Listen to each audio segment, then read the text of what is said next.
अस्सलाम वालेकुम स्टूडेंट्स। जी स्टूडेंट्स, आज हम करने जा रहे हैं एक्सरसाइज 7.2 और इसका क्वेश्चन नंबर है 7। ठीक है, बड़े इंपॉर्टेंट क्वेश्चन है। क्वेश्चन नंबर 7, 8 और 9 तीनों ही बड़े इंपॉर्टेंट क्वेश्चन हैं ये। क्वेश्चन नंबर 7 की वो स्टेटमेंट दे रहा है, कहता है कि find an equation of the perpendicular bisector of the segment joining the points A and B. उसने ए और बी दो पॉइंट्स दे दिए। ठीक है, ये दो पॉइंट्स हैं, एक ए है और एक बी है।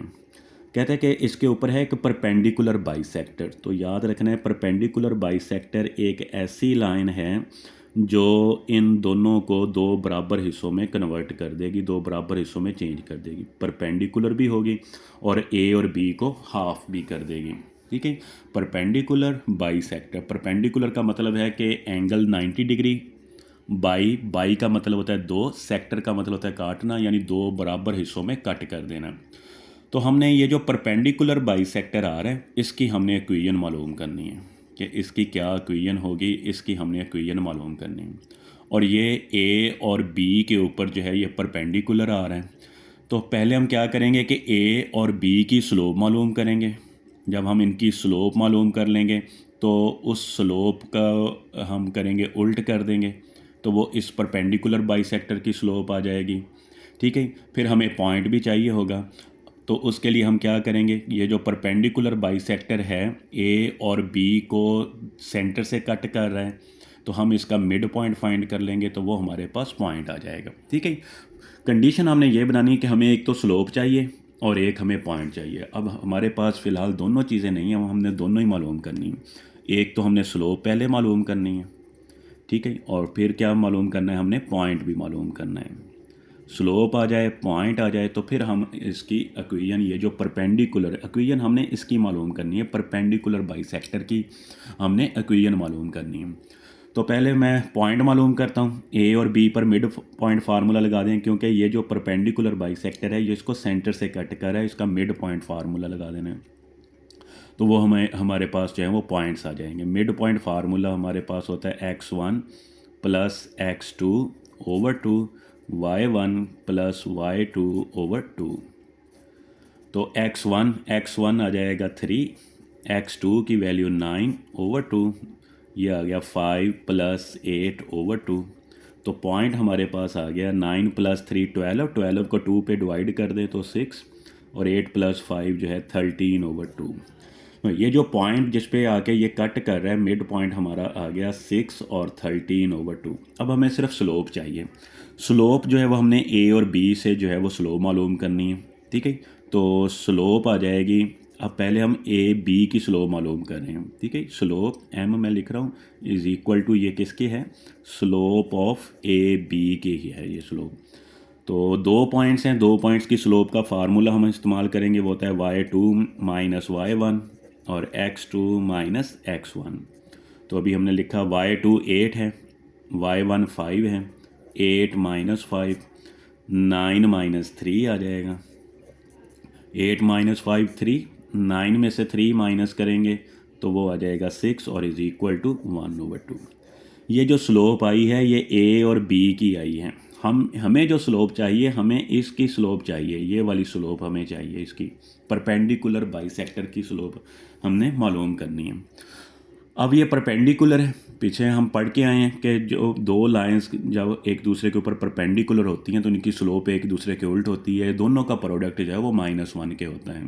ठीक है, तो हम क्या करेंगे कि जब हमने परपेंडिकुलर बाइसेक्टर की स्लोप मालूम करनी है, स्लोप ऑफ रिक्वायर्ड लाइन लिख लें या परपेंडिकुलर बाइसेक्टर लिख लें, स्लोप ऑफ परपेंडिकुलर बाइसेक्टर। तो क्या करना है कि इसको उल्ट कर देना और साथ में अलामत भी चेंज कर देनी है, यानी स्लोप हमारी आ जाएगी -2 के बराबर।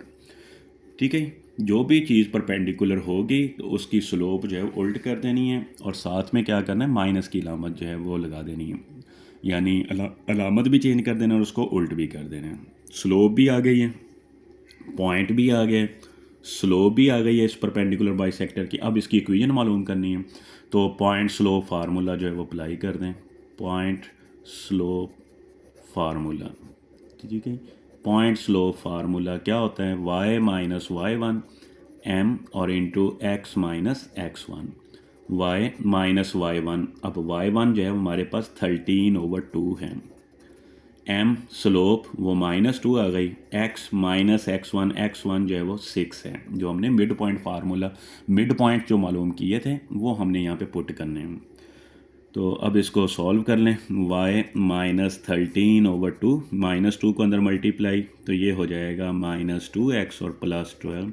इस 2 को सबसे मल्टीप्लाई कर दें, 2y माइनस 13, इधर भी सबसे मल्टीप्लाई कर दें, -4x और प्लस आ जाएगा 24। -4x इधर आकर +4x और +2y 24 है, -13 इधर आएगा तो +13 हो जाएगा। तो हमारे पास इक्वेशन आ जाएगी 4x + 2y 24 + 13, तो ये 37 के इक्वल आ जाएगा। ये हमारी required equation of perpendicular bisector की इक्वेशन आ जाएगी, 4x + 2y और इज इक्वल टू 37। जी स्टूडेंट्स, सेम इसी तरह का है अगला क्वेश्चन, क्वेश्चन नंबर 8 है। उसमें भी यही कह रहा है, कहता है find an equation of the line through -4 -6 and perpendicular to a line having slope.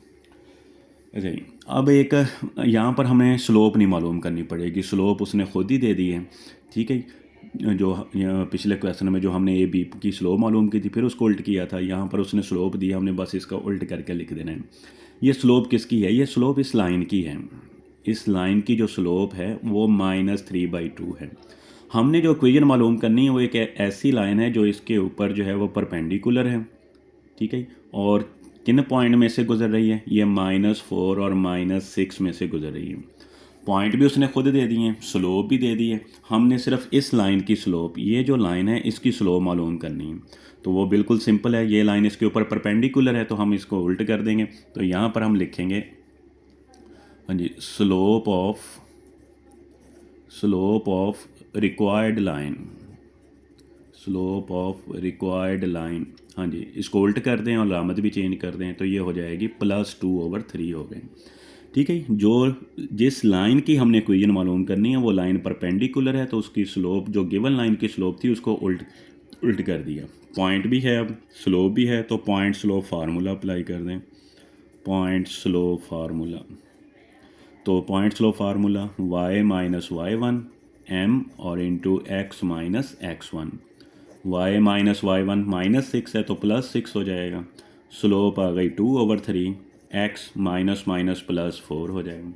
3 इधर डिवाइड, उधर जाकर मल्टीप्लाई, 3y + 18, 2 को अंदर मल्टीप्लाई कर दें, 2x + 8 हो जाएगा।